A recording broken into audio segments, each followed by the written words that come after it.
My name is Marcus. My name is Connor. My name is Kara. I am one of them. This is our story. I think who Kara is, or how I would describe Kara, depends entirely upon who's playing her, because you have the option to make her multiple different people depending on the choices she makes. But I think she does start out incredibly naive, incredibly innocent, and kind of hapless. I'm sure we used to be friends before I was reset. Maybe we can be friends again.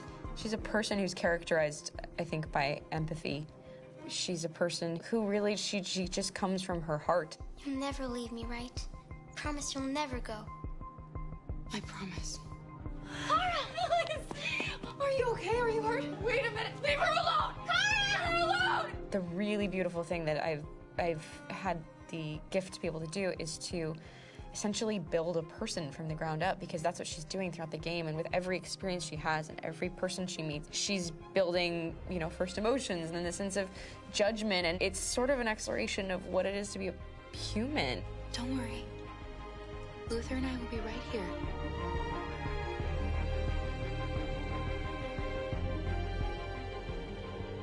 David and the creators have painted a really intriguing and engaging picture of a near future where we rely upon androids for a lot of our service class business, the class that serves us, that helps us, that handles our baristas and our drivers and our housemaids. And what is humanity, where we tap into it, how and why we treat each other the way that we do. And my character Marcus has a really intriguing journey, becoming deviant, realizing that he actually has feelings and human qualities inside of him, and it's a really incredible ascension into becoming fully realized and coming to terms with what you actually deserve better than this in life. And not only do you want it for yourself, but you want it for your peers. We've come here to demonstrate peacefully and to tell humans that we are also living beings. All we want is to live free. You know what? This thing, Dad, is not your son.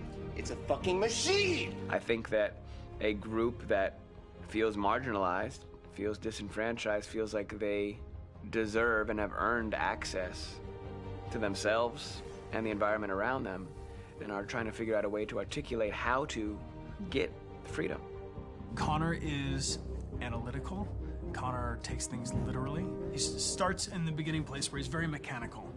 He feels nothing inside, of course, and it's all just a system, a protocol that he is executing to get whatever he wants to happen, which is help humans stop deviants and to find the link between deviant androids. You were designed to serve humans, not kill them. What was I designed to be? Their slave? Their toy? Just say, I killed him. Is it that hard to say? Stop it! Stop! But of course, over the course of the story, and depending on the player's choices, Connor can grow in many different ways. He can deviate from that procedure or not. The moment of truth, Hank. Am I a living being? Or just a machine?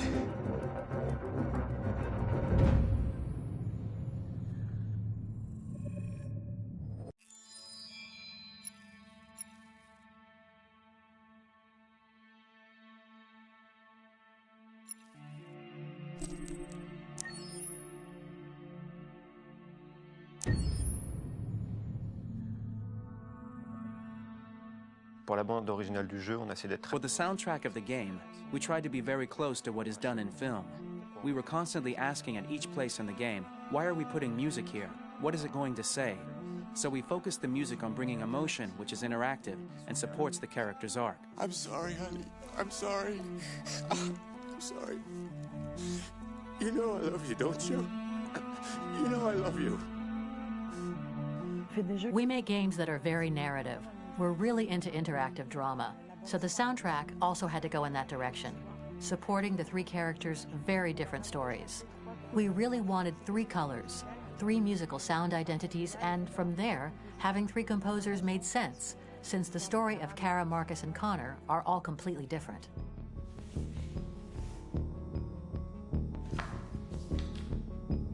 You recognize him? It's Carlos Ortiz. For Connor, we wanted a soundtrack that could be very cold and very mechanical, very machine-esque somehow. For Kara, we wanted a soundtrack that would be very moving and emotional. It was about the quest for identity, but it was also a journey about love and empathy. And for Marcus, we wanted something epic, something that would really represent the grand aspect of his quest. And we were very fortunate to find 3 incredibly talented composers, and working with them has been a dream, honestly.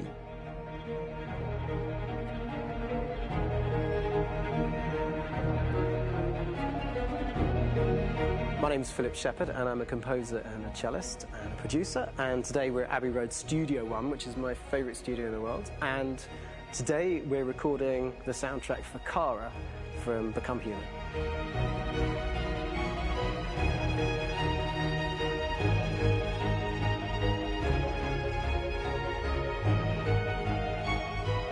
So when I compose a big project, I often travel just to kind of get out, and get some fresh air and some inspiration. And I go hiking and traveling in Montana a lot. I had a log fire in the room that I was staying in, and the flames were kind of making absolutely direct music. And it became the basis for Kara's theme, and it sounds something like this.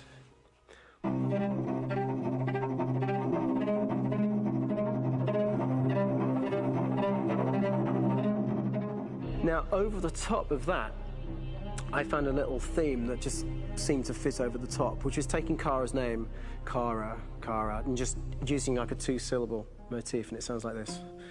We're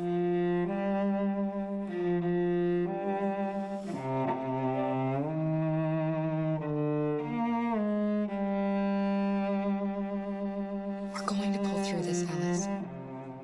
As long as we're together, nothing can hurt us.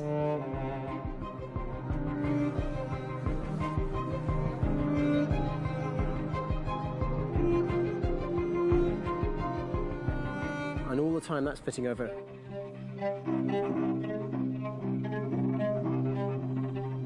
So it kind of works in lots of levels. And in fact, every single theme in the score has one of those elements built into it, and it becomes sort of the DNA of every single tune.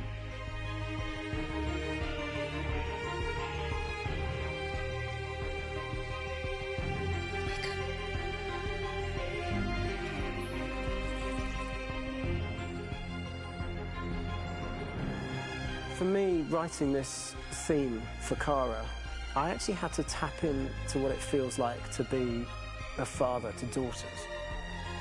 I really had to tap into everything I feel about my daughters and thinking, well, if I had to write music for them and that sense of trying to protect them but also give them the freedom, that's totally where it came from. Because each composer has been given the sort of narrative responsibility for very different characters, I haven't had to sort of go into other styles. I can actually be very loyal to this particular character and sort of hopefully encapsulate her. But it means also I've suddenly become very connected to this character, and if for some reason it goes to game over early, I'm getting mortified, you know? They're over there! Starting a new project, for me personally, it's always finding the right tone, finding the right color, I like to call it. For me, it's finding that right texture that actually sits against picture really well. One of the biggest things is I created custom instruments for Connor.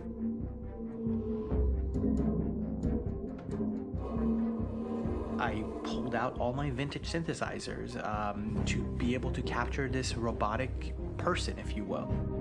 My approach to all of these custom instruments is that I hear the sound in my head. And either I could just come into the piano and just be like, all right, so I'm gonna just get on the computer and just create it. I rather be able to play these instruments physically. Oh, that's nice. You can do that.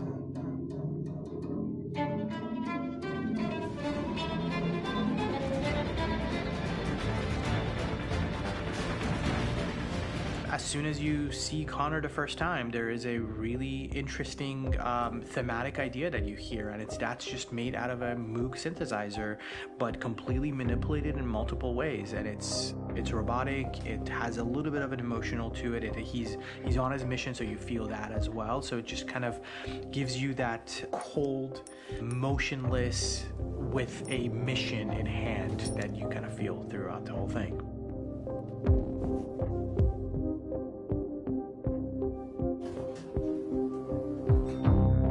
Because the music evolved, one of the things that I was very weary and I was very kind of focused on was the way that the music has to evolve.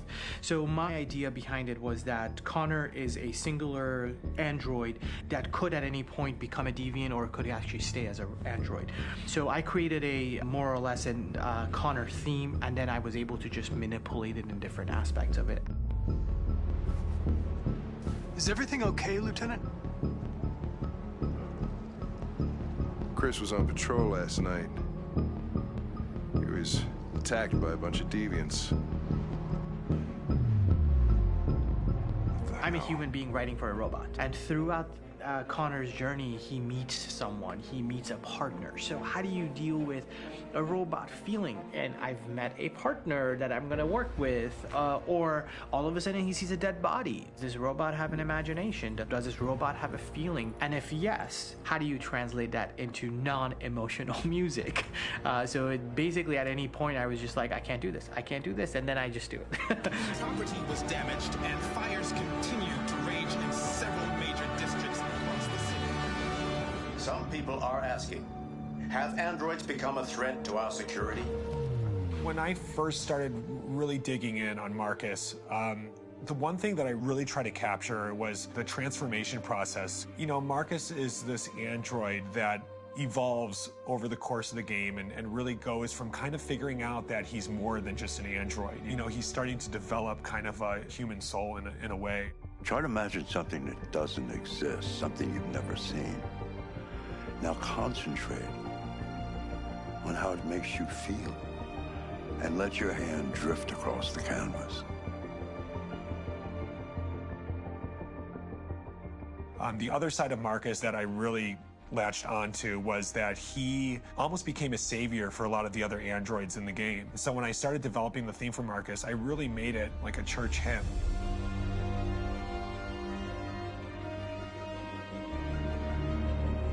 I wanted it to be very simple. I wanted to make it a chordal melody. I really wanted to make it almost like a Bach hymn.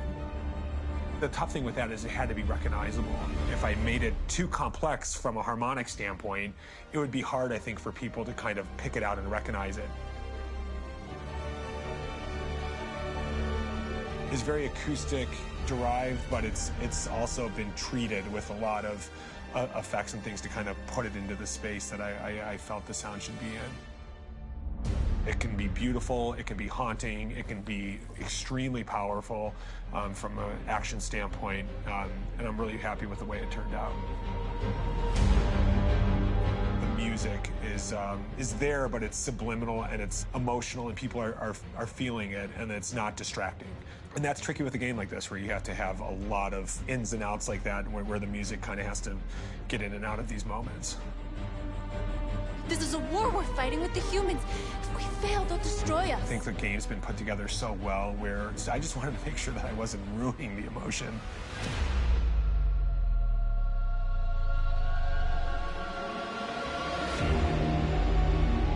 I gotta be honest, when we first started on this path, I've said, oh man, this could be pretty messy, you know? I mean, it could feel disconnected, but I mean, it's amazing how they really guided us and got us to really kind of all be in the same world, but at the same time feeling completely different. So it's really gonna stand out and kind of be one of those games where people are really gonna notice the music and